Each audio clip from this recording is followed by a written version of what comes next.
Donc on va voir ce qu'on appelle l'isomérie ZE et relier cette isomérie ZE avec le processus de fusion. Alors pour bien comprendre ce que l'on appelle des isomères Z et E, on va partir de ces deux molécules.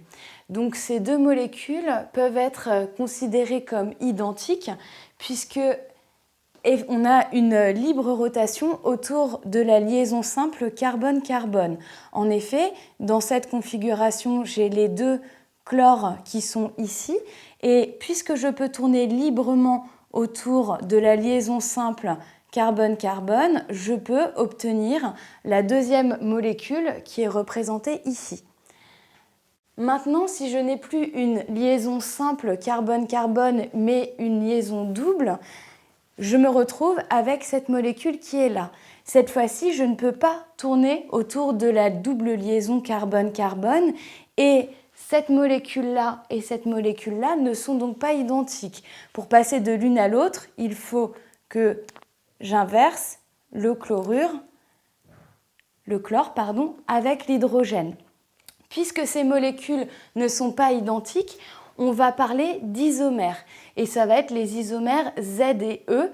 Dans le cas général, on a un isomère Z et un isomère E lorsqu'on a une double liaison carbone-carbone, deux hydrogènes et deux groupements R et R'. Donc c'est plutôt R et R', deux groupements carbonés qui sont différents de l'hydrogène. Donc il faut que R et R' soient différents de l'hydrogène. Ces groupements peuvent être des groupements carbonés ou bien des chlores comme dans l'exemple que l'on a vu. Alors, l'isomère sera dit Z si les groupements R et R' sont situés du même côté de la double liaison carbone-carbone. Donc Z qui vient de l'allemand qui veut dire zusammen, donc ensemble.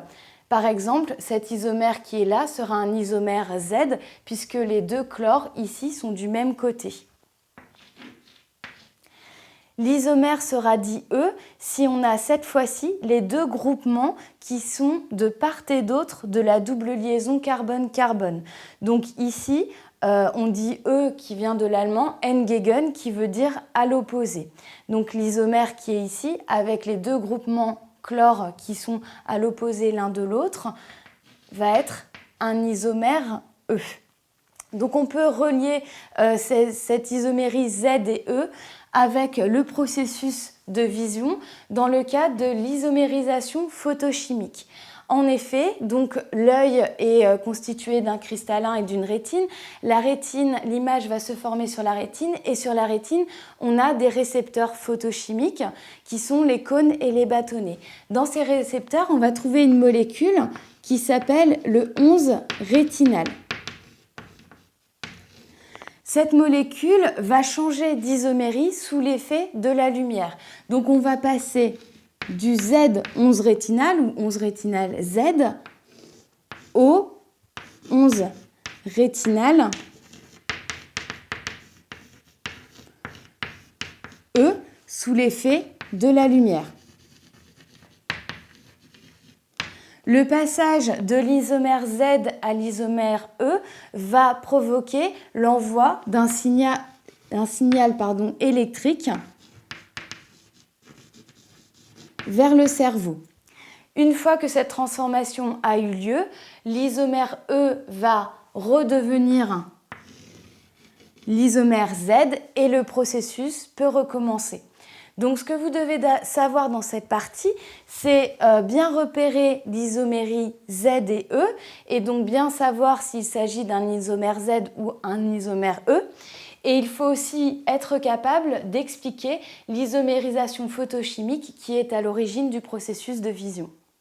Donc je précise que pour avoir des isomères, il faut que ces molécules aient la même formule brute et une formule semi-développée ou développée différente, ce qui est le cas de nos deux molécules.